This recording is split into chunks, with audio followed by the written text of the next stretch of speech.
Good Thursday morning, everybody. Schuyler Callihan here with Christopher Hall. It is between the ears, and promised you we would get into some football talk today. We were going to talk a little bit about the defense, but we decided to switch things up. And thanks to Brett McMurphy popping up on our timeline, or Chris's timeline, we had to talk about this. So, Heisman odds, they're already starting to come out, and Garrett Green is not amongst those that are being considered, at least as of right now. I'm sure that'll change between now and September or late August, but we'll have to see on that. But before we get into that, let's talk real quick about Garrett and his progression from what we saw towards the end of last season to this year. Because I don't know about you, Chris, but I was not expecting Garrett to make that big of a leap. And there's still a lot of room to grow, which is kind of scary if you're a Big 12 opponent, because he's still got some areas of his game where he can clean up, and all of a sudden he can become maybe one of the best quarterbacks in the country.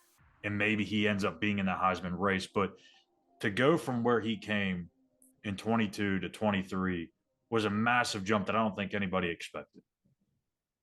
Yeah, and we don't really know how big of a jump from the beginning of the season. It looked tremendous, but he was banged up, and it kind of protected him a little bit, especially during Penn State. Didn't want him to have his confidence shattered. Probably wasn't ready yet, but you could really see his growth as a leader and as a quarterback as the season went on, just making plays either with his legs. And I think really, and I talked about it probably too much, but I think really his biggest growth was keeping plays alive and keeping his eyes downfield and getting the ball to his playmakers on the outside.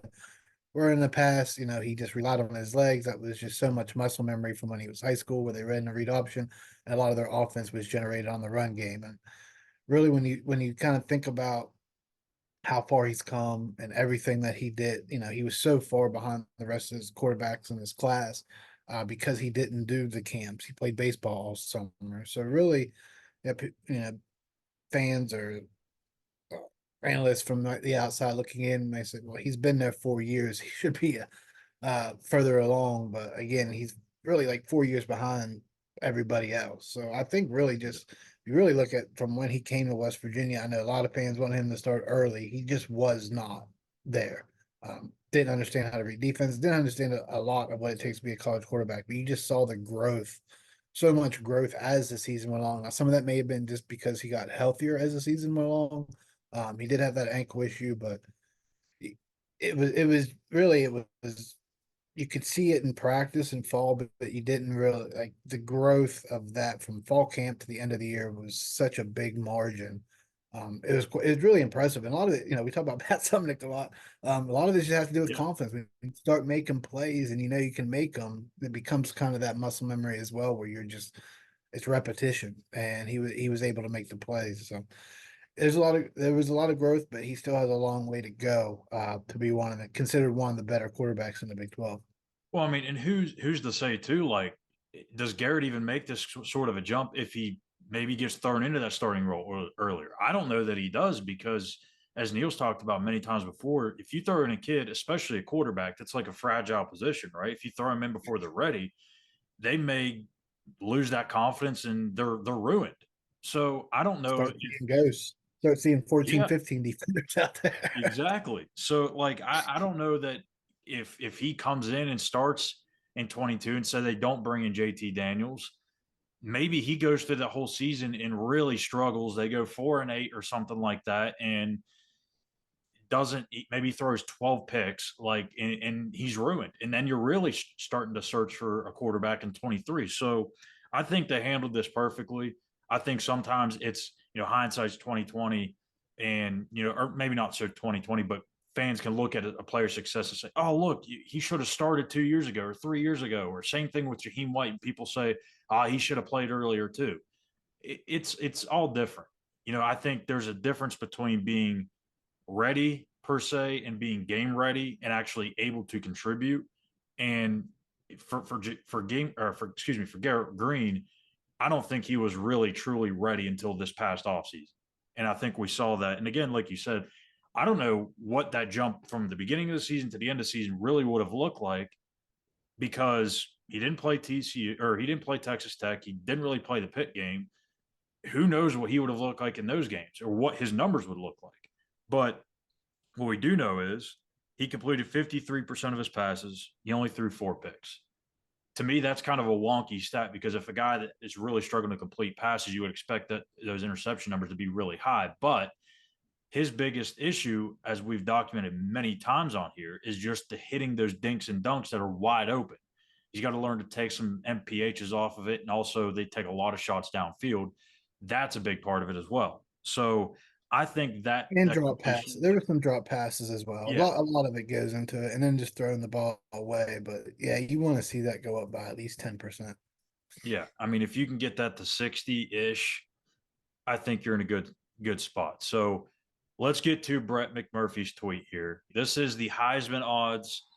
This is actually not Brett McMurphy's odds. This is something that he jotted down from FanDuel Sportsbook. So if you want to complain or gripe about something, go to FanDuel and tell them that they're wrong. And that's what we're going to do right now. Carson Beck and Quinn Ewers. So the Georgia and Texas quarterbacks, they lead the way at 7.5 to 1. Dylan Gabriel, who transferred from Oklahoma to Oregon, 10 to 1. Will Howard, the former Kansas State quarterback, who's now at Ohio State with Jalen Milroe. Nico Iamaleava at Tennessee. Bunch of names on here that you're probably familiar with, some that you may not be. We're going to focus kind of like on the bottom of this list because it's just really where Garrett would probably be, right? I mean, this is, again, a quarterback that ran for 700 some yards. He missed a couple of games and was still one of the most dynamic quarterbacks in the country. And Chris, like, when you brought this to my attention, the first thing I saw was Avery Johnson. Like, what is he doing on this list? He wasn't even the starting quarterback for much of the year. He was back and forth and kind of splitting time there with Will Howard at Kansas State. He's on here 50 to 1 with Cam Rising and Will Rogers, but Garrett Green's not. That's the first thing that stuck out to me. I saw Tyler Shuck, and that's the one that stuck out to me, even at 101. Yeah. I mean, you can probably get through, a lot of fans probably go through this list. I went through this list and was like, who? Some of them have transferred. You got to figure out where they transferred as well. But yeah, I mean, stuff like this, it's all nonsense, but it is fun because when you look at Garrett, probably what's hindering him right now is the just over 50% completion percentage. But, you can start really breaking down all these kids and be like, well, wait a minute. There's holes in all these kids' games. Yeah, so, when you're probably looking at the odds like Carson Beck, yeah, that's probably a no-brainer. I mean, look at all the talent Georgia has. He can just pitch and toss it to all those guys. They're going to be wide open for 10, 11 games a year because they're going to be so much better than everybody else. Quinn Ewers, or however you pronounce his last name. Eers. I don't even see how he's that high up. I would think Dylan Gabriel at Oregon would have better odds than him, but maybe it's that West Coast factor that the voters don't like there's that East Coast bias. But yeah, it was intriguing to me because first, West Virginia fans are like, well, why isn't Garrett Green on the list? And they definitely have a legitimate argument. There was no one else that did what Garrett Green did in the Big 12 conference. And you're looking at a kid that's going to be returning a lot of his weapons as well. Granted, the receivers are still going to be fairly young. But you have Jaheim White's probably going to be part of the passing game. CJ Donaldson's going to be that, that bruiser back that's going to help them in the play action pass. And like you said, if he can fix those dink and dunks, and then he's going to throw, over 60%. And if he's healthy and can get 1,000 yards rushing, now if he gets over 4,000 total yards next season, that you would think he's in the mix. Now I'm not saying he's going to be a top 5 because you don't know what everybody else is going to do. Go back to Carson Beck. He might throw for 5,000 yards with that Georgia talent. Like, you just don't really know kind of how that's going to all play out. But you would think, if you're putting Tyler Shuck out there for 100 to 1, Garrett Green's got to be in the mix, right? Like, well, I mean, kind of a no-brainer. KJ Jefferson, who went from Arkansas to UCF, I mean, is he going to have? I mean, I know they have some skilled guys that are impressive, but I mean, is he going to do enough? I mean, I don't think so. Max Johnson's not locked. And that's what's crazy. Like, Gus Malzahn gets that kind of like, he has that kind of credentials that he's just going to bring in transfer quarterback and he's just going to be a Heisman contender. Yeah. And like it's not Cam Newton here. Like, come on. No. And I mean, Dylan Raiola is going to be a true freshman in Nebraska. I mean, he's top quarterback in the country. I get it, but I mean, it's not like Nebraska's got a ton of talent to work with. You know, let's Max Johnson going to North Did Carolina. DJ Ugalele, did he go to Ole Miss? No, Florida State. Florida State is where DJ. Yeah, I mean that's kind of intriguing a little bit with Florida with how down the ACC is as well. You kind of put that with the Georgia quarterback. Like I understand the SEC's SEC, but I mean look at their schedule last year; it was kind of a layup. So well, I mean, I mean what the that's hell? kind of the same situation. You can really pad stat there a lot What in the ACC. what the hell is Jalen Daniels doing on this list? I mean, for being honest, like I get the potential around him. He's shown that he's a good quarterback, but like he didn't even hardly play this past year. So Right, he stayed hurt. I think really Travis Hunter at 75-1. it's Those pretty damn odds, good odds for Travis Hunter. I would say he needs to be up. I mean, he plays both sides of the ball, and I think the only thing Yep. that really may be holding him back is because Colorado wasn't very good last year, and they may not be that good this year. And But to me, most of the time, I don't know. I don't know if there was a game that he wasn't the best player on the field every game he played last year, very, but he was very few. definitely the best athlete. I mean, he was Colorado's best player. I mean, almost every single I mean, game. he should have better odds than Shadir. And Shadir's a good. I I like think so. Shadir Yeah. as a quarterback. I think he's going to be a good quarterback, but I mean, he's got to be up there. I mean, you're playing both sides of the ball. No one's doing that now. Like, and it's not that he's just playing both sides of the ball. The plays he's making on both sides of the ball are incredible. Like he's if you hadn't had a chance to really watch Travis Hunter, I'd recommend it next season because the kid is phenomenal. I mean, to But, me, if I'm going, if I was going to bet on this, I would 75-1. I'm putting money on Travis well, I mean, without a doubt. you He's not my favorite because again, Carson Beck. I just mean, good he's just value. going to put all the talent around. He's not the best quarterback in the country, but he's going to be able to put up the stats to make it to be perceived as the best quarterback in the country. But I mean, this award's so goofy at this point. But yeah, Travis It is Hunter, January 25th, so right? But but that's the point. Like some of these guys that win it, I mean, if you take them, I mean, it takes a team effort. And if you take them to a mid-tier program, are they going to be? Are they going to have those same numbers? They're definitely probably going to be the most valuable player. But you can say that with a lot of players around the country. Like if you yeah, took Garrett Greene and put him on Georgia, what does his numbers look like? They're probably phenomenal because yeah. you're going to have guys that are just going to make plays for you. You can just throw it up to a lot of those Stetson guys. Bennett knows a little about that. Former walk. Right. Like it's not. I mean, JT Daniels kind of got his name because he was at Georgia. So I mean, it's you can really look good at a place like Georgia. I mean, look what Mac Jones did in 1 year at Alabama. It's not like he was bad, but Yeah. he got a first round pick because of all the talent around I there. mean, It's Will this is a very subjective award on how good. Like I said, Travis Hunter is the best player in the country, but he was on a bad team, and but if you don't have those stats, then you you're don't kind of have. screwed when it comes to And I mean, Will Howard, I don't understand the hype around him. I never really have. I've always thought he was a decent quarterback. I never thought he was good. And now he was like one of the most sought after quarterbacks in the portal. He goes to Ohio State he's and he's, efficient. He's efficient is I why mean, but he's not a Heisman. he's He should not, be in the no, Heisman conversation. he That's shouldn't have the another one. third best odds. He's part of the I $13 mean, million NIL deal Ohio State spent, and they're the most paid program right now. I mean, that's the same thing Carson Beck. Like you just gotta get it to your playmakers. Like, is he that good, or could you throw Garrett Green in that mix and he's going to do the same or better? well, you put my eyes on the 75-1. This is another one that just stands out. Dante Moore. What the hell is he doing on here, too? I mean, he's the backup at Oregon behind Dylan Gabriel. So Yeah, backup quarterbacks getting 75-1 odds, and yeah, Garrett Green, an established Power Five or Power Four quarterbacks, not on here. Like this is kind of what we're trying to make the point of. It's not that Garrett should be a top 4 or 5 guy on here, but he's got to be at least on the damn list. And gotta for be. Dante Moore, he's not even going to play this year. As long as everything goes okay and health wise with Dylan Gabriel, Dante Moore will not sniff the field unless it's in blowout, situations. There's another one on here too. Drew Allen, Penn State quarterback.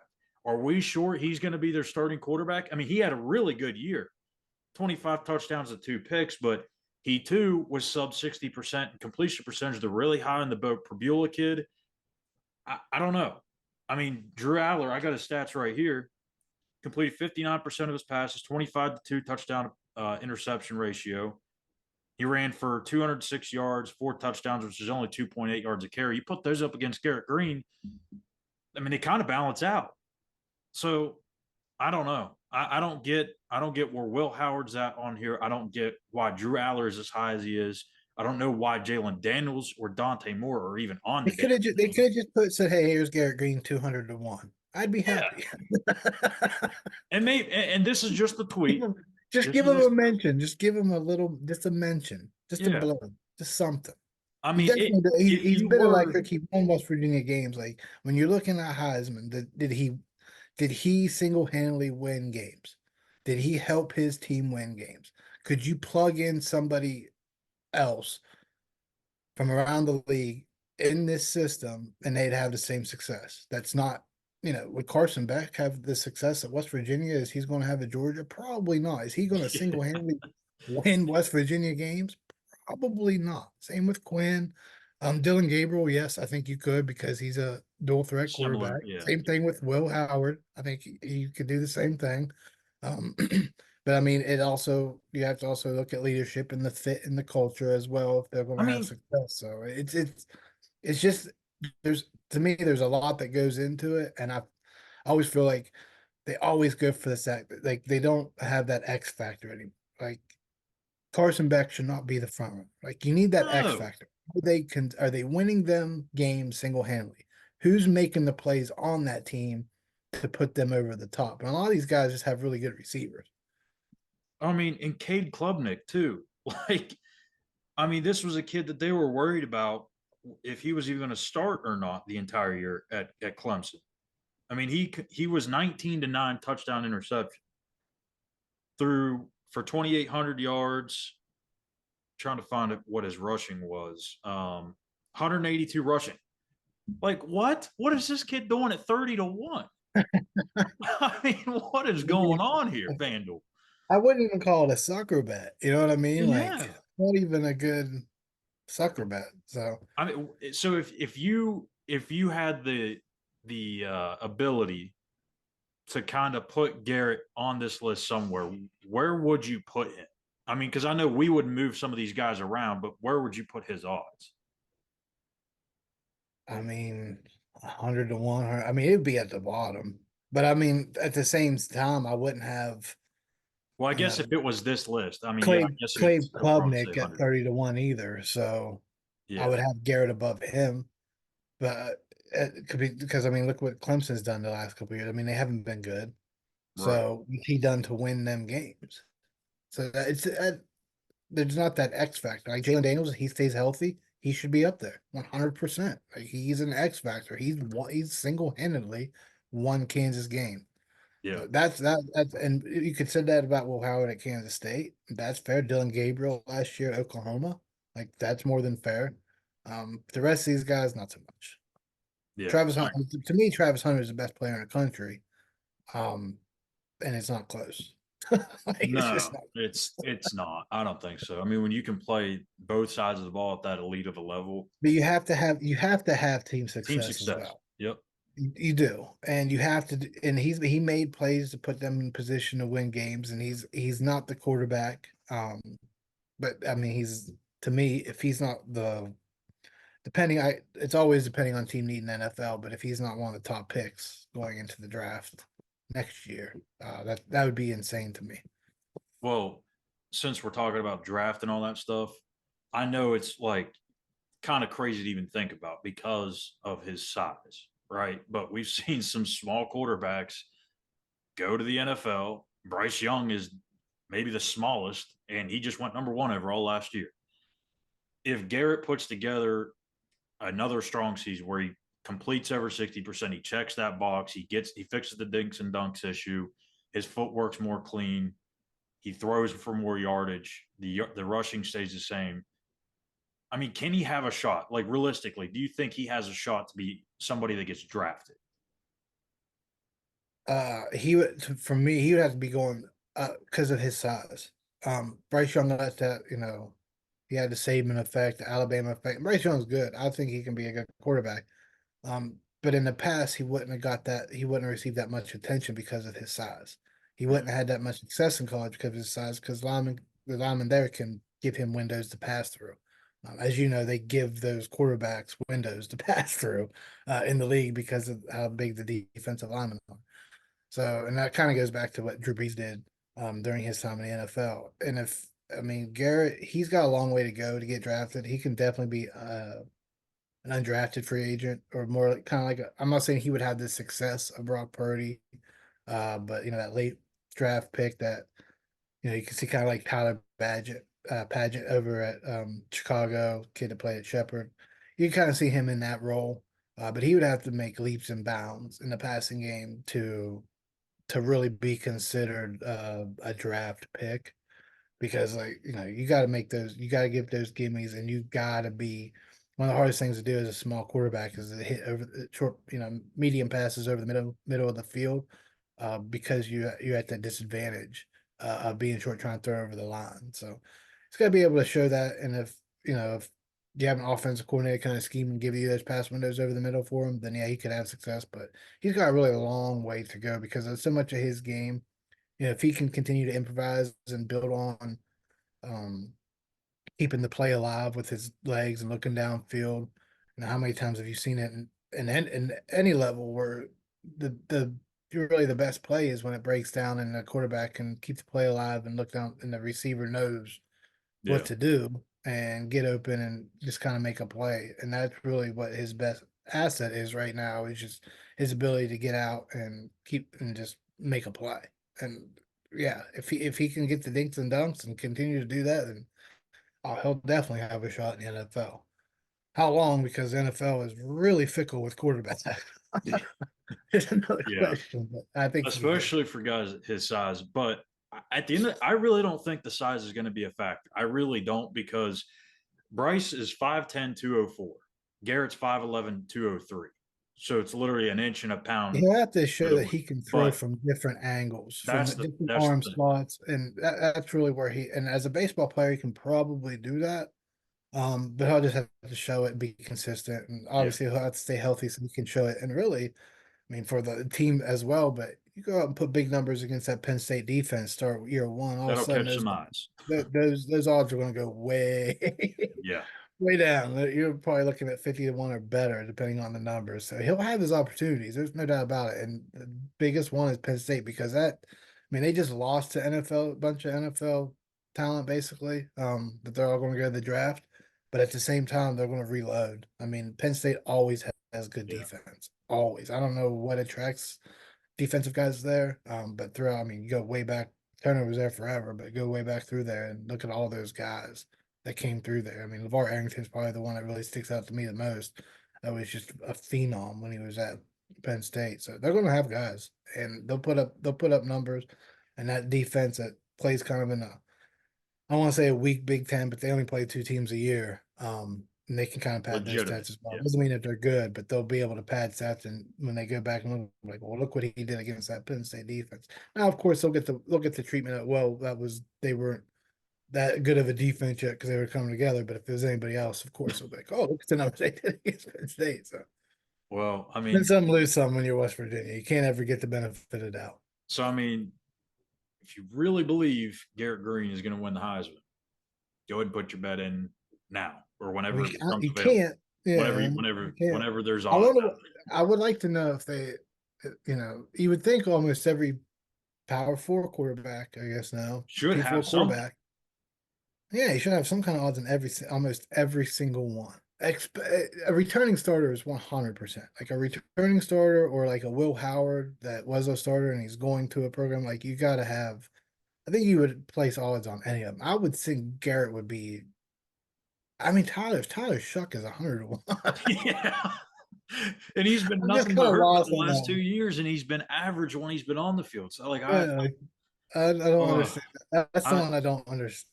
I I mean, don't I don't know. understand quite a few of them, but that one, not to have Garrett on there when Tyler Shuck is there that's a wild one to me. When you got injured quarterbacks and guys that are going to be backups, and guys that you're projecting will be starting quarterbacks on this list, not Garrett Green, that's where the problem lies. Yeah, I mean, you can if it's another starting quarterback that you feel may be better or not as good, then you can have that opinion. But that's a different story. I don't know. It doesn't make sense to me. But that'll do it for us here today on Between the Ears. Make sure you hit that subscribe button on YouTube at Mountaineers Now. Give us a like and a follow on X at the same handle. For Christopher Hall, I'm Schuyler Callihan. Thank you guys for tuning in. We'll be back tomorrow for the last episode of Between Years for the week, and then we'll get the Mountaineers Now post-game show on Saturday as West Virginia takes on Oklahoma State. We'll see you guys tomorrow.